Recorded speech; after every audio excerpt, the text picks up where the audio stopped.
Hello everyone. आज का हमारा टॉपिक है अधिगम और परिपक्वता यानी लर्निंग एंड मैचुरेशन। ये एक बहुत ही इंपॉर्टेंट टॉपिक है और अक्सर इसमें कन्फ्यूजन रहता है बच्चों को। तो इस वीडियो को देखने के बाद आपके सारे कन्फ्यूजन दूर होने वाले हैं। तो चलिए वीडियो शुरू करते हैं। अब टॉपिक को पढ़ने से पहले आपको इन दो इमेजेस को देखना है। एक में जो है एक चिड़िया का घोंसला है, ये लटकता हुआ है, और एक ये जो है ब्रिज है, सिग्नेचर ब्रिज नाम है इसका। तो आपको इन दोनों को एग्जाम्पल को देखने बताना है आपको कि कौन सा लर्निंग का है और कौन सा मैचुरेशन का है। आप 1 मिनट सोचिए, ठीक है, पॉज करके, फिर आपको अगर आप समझेंगे तब देखना, आपको समझ में आएगा। चलिए शुरू करते हैं। देखिए सबसे पहले जो है लर्निंग ये जो है डेफिनेशन है, इसके थ्रू मैं आपको समझाऊंगा बहुत ही क्लियर तरीके से। अब ये डेफिनेशन जो दी थी मॉर्गन किंग विज, ठीक है, इनके देखिए क्या बोलते हैं ये लर्निंग की डेफिनेशन, ठीक है।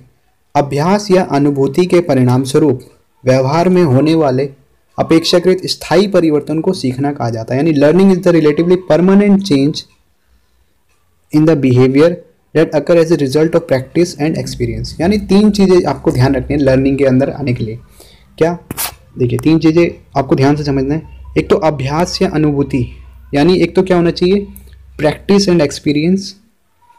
यानी कोई भी चीज़ जब बच्चा प्रैक्टिस के थ्रू सीख रहा है, ठीक है, जहाँ पे उसको या तो एक्सपीरियंस के थ्रू सीखा उसने या प्रैक्टिस करके अभ्यास के थ्रू सीखा है, वो लर्निंग के अंदर आएगा, ठीक है। कि परिणाम स्वरूप व्यवहार में होने वाले परिवर्तन, ठीक है। एक क्या है, व्यवहार में क्या आएगा उसका परिवर्तन, ठीक है, व्यवहार में परिवर्तन आएगा। जैसे आप कोई नई चीज़ सीख रहा है, चेंज इन द बिहेवियर, ठीक है। दूसरा चीज़ क्या है, चेंज इन द बिहेवियर में कोई चीज़ सीखने के बाद जब बिहेवियर में चेंज आएगा वो भी। और तीसरी चीज़ आपको ध्यान रखना है, वो कैसा चेंज होगा, परमानेंट चेंज, ठीक है, यानी स्थायी परिवर्तन। तो 3 चीज़ें जो है लर्निंग के अंदर आने के लिए होती है। क्या क्या? एक तो प्रैक्टिस होना चाहिए या एक्सपीरियंस के थ्रू सीख रहा है, दूसरा चेंज आएगा बिहेवियर में, और तीसरा कैसा चेंज आएगा, परमानेंट चेंज आएगा। यानी ऐसा चेंज नहीं होगा कि कुछ सेकंड के लिए आया चेंज फिर हट गया, तो वो लर्निंग के अंदर नहीं आएगा, ठीक है, ये ध्यान रखना है। प्रैक्टिस के थ्रू, जैसे मान लो मैं एग्जाम्पल देता हूँ, एक बच्चे का हाथ जो है मोमबत्ती से जल गया। जैसे अभी उसको पता नहीं आग क्या होती है, उसका हाथ जो है कैंडल से जल गया। अब जो उसने सीख लिया कि आग जो है हानिकारक, यानी इस पर अगर हम जाएंगे तो ये हमें जला देगी। अब जो उसने सीखा ये क्या है, एक तो उसको एक्सपीरियंस हुआ है ना, हाथ जल गया उसका एक बारी मोमबत्ती से, तो एक्सपीरियंस हो गया। एक्सपीरियंस के थ्रू क्या, उसका चेंज में बिहेवियर में चेंज आ गया, यानी वो समझ गया कि आग को नहीं छूना है। अब वो चेंज कैसा है, परमानेंट, यानी वो पूरे जीवन भर याद रखेगा उसको। तो ये किसके अंदर आएगा, ये आएगा लर्निंग के अंदर, ठीक है। तो ये ध्यान रखना है क्योंकि परमानेंट चेंज आ गया, तीनों कैटेगरी सेटिस्फाइड होगी, तो वो किसके अंदर आ गया, लर्निंग के अंदर। अब जैसे मैंने आपको बात करी ये एग्जांपल की, आप देखिए यहाँ पे आपको 2 चीज़ें दिख रही है इमेज। एक तो ये घोंसला है, ये चिड़िया ने लटकता हुआ बना, आपने देखा भी होगा, जो गांव साइड रहते हैं उनको तो पता ही होगा, देखा होगा। और एक ये है ब्रिज। अब देखिए चिड़िया का जो घोंसला है ये इन्होंने बनाया है, बहुत ही अच्छा घोंसला है ना। अब देखिए इन्होंने कैसे सीखा है, क्या ये कहीं प्रैक्टिस से सीखा है या एक्सपीरियंस से सीखा है, कुछ भी नहीं। ना तो इन्होंने कहीं जाके कोर्स करा इस घोंसला बनाने का, ना इनको किसी ने सिखाया होगा, है ना। ये क्या है, इनके जीन्स में ही है कि ऐसा घोंसला बनाना, इनको ऑटोमेटिकली आ जाता है। जैसे जैसे इनका एज बढ़ती है, चिड़ियाओं की भी एज होती है ना, तो इस एज में आके ये अपने आप ही ऐसा घोंसला बना देते हैं। तो इनमें क्या हुआ, एक तो परमानेंट चेंज तो है, लेकिन क्या इन्होंने एक्सपीरियंस के थ्रू नहीं सीखा।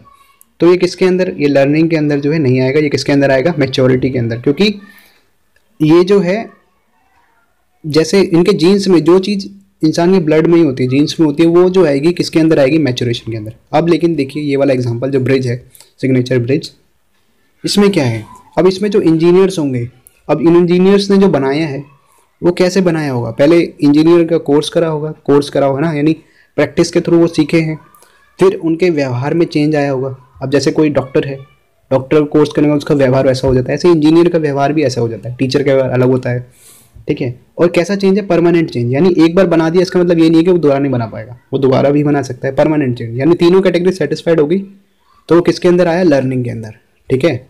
और यहाँ पे क्या है, ये लर्निंग के अंदर क्यों नहीं आया, क्योंकि इसमें जो है इन्होंने प्रैक्टिस के थ्रू नहीं सीखा या एक्सपीरियंस के थ्रू नहीं सीखा, इनको जीन्स में ही था, बायोलॉजिकली इन्होंने सीख लिया। तो ये किसके अंदर आएगा, हमारा मैच्योरिटी के अंदर, ठीक है। आशा है आपको लर्निंग का तो पता लग गया होगा। अब मैच्योरिटी भी हम देख लेते हैं एक बार डेफिनेशन। लगभग आपको आइडिया मिल गया होगा, आप देख लीजिए मैच्योरिटी की।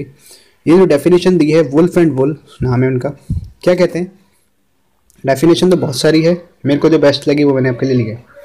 परिपक्वता का अर्थ है कि बच्चे विकास के कुछ चरणों में कुछ ऐसे कार्य करने में सक्षम होते हैं जो वे पहले नहीं कर सकते। ठीक है, maturation means that children are able to do at certain stages of development certain task that they could not do previously. यानी कुछ जैसे जैसे उनकी उम्र बढ़ती है बच्चों की, जैसे जैसे बच्चों की उम्र बढ़ रही है, वो कुछ ऐसे कार्य करने लग जाते हैं जो पहले नहीं कर सकते थे। ठीक है, जैसे मान लो कोई 1 साल का बच्चा है, वो ढंग से चल या भाग नहीं सकता, लेकिन जैसे ही वो 2 साल का बड़ा हो जाएगा वो भागने लगेगा, 2 या 3 साल का भागने लगेगा ना। तो ये क्या हुआ, अब भागने का उन्होंने किसी ने उसको सिखाया नहीं है, ना उसने अभ्यास करा है, ना ये वो कहीं जाके सीखा है। वो क्या है, जैसे उनके जीन्स में, खून में है कि हाँ उनको चलना है। जैसे जैसे उम्र बढ़ेगी वो अपने आप चलना सीखेगा, अपने आप ही बोलना सीखेगा। ऐसे ही होता है ना, बच्चा अपने आप ही बोलने लगता है। कोई कोई जाके वो स्कूल में थोड़ा ना सीखता है, बच्चा वो अपने आप बोलने लग जाता है सुन सुन के। तो ना उसने प्रैक्टिस करी, ना उसको एक्सपीरियंस हुआ, तो वो किसके अंदर आएगा? मैच्योरिटी के अंदर। ठीक है, यह न केवल शारीरिक विकास को संदर्भित करता है जो एक व्यक्ति की उम्र के रूप में सामने आता है, बल्कि उचित तरीके से व्यवहार करने, कार्य करने और प्रतिक्रिया करने की क्षमता भी है। यानी जैसे जैसे बच्चा बड़ा होता है ना, जैसे जैसे बच्चे की उम्र बढ़ रही, पहले 2 से 4 साल होगी, फिर 6 साल, फिर 8 साल, तो उसमें जो व्यवहार करना, उसकी आदतें भी बदलती रहती है। जैसे मान लो 2 साल का बच्चा है, एग्जाम्पल ले लेते हैं सिंपल से, जैसे टॉयलेट करता है छोटा सा बच्चा, अब उसको 2 साल का बच्चा कहीं पे भी कर देता है, उसको पता नहीं होता। लेकिन जैसे ही वो बड़ा हो जाएगा, 4 साल का हो गया, मान लो 6 साल का हो गया, तब उसको पता लग जाता है कि जो टॉयलेट करना है कहाँ पे जाके करना है ना। तो उसका क्या, वो मेच्योरिटी के अंदर आएगा। वो लर्निंग नहीं है, वो मेच्योरिटी, यानी एज के साथ जो है वो बच्चा सीख रहा है किस तरह का जो है उचित तरीके से व्यवहार करना, भी किसके अंदर आएगा? मेच्योरिटी के अंदर। कार्य करना और प्रतिक्रिया करना। ठीक है, इस तरह से होता है। तो पहले क्या है, छोटा बच्चा जो है जब भूख लगती है तो वो रोता है, लेकिन जब वो बड़ा हो जाएगा तो नहीं रोएगा, नहीं, वो जाके बोल देगा भूख लगी है। तो इस तरह से मेच्योरिटी होती है। तो आशा है समझ में आया होगा आपको मेच्योरिटी भी। 3 कंडीशन आपको जो मैंने बताई है वो आपको ध्यान रखनी है बस, लर्निंग और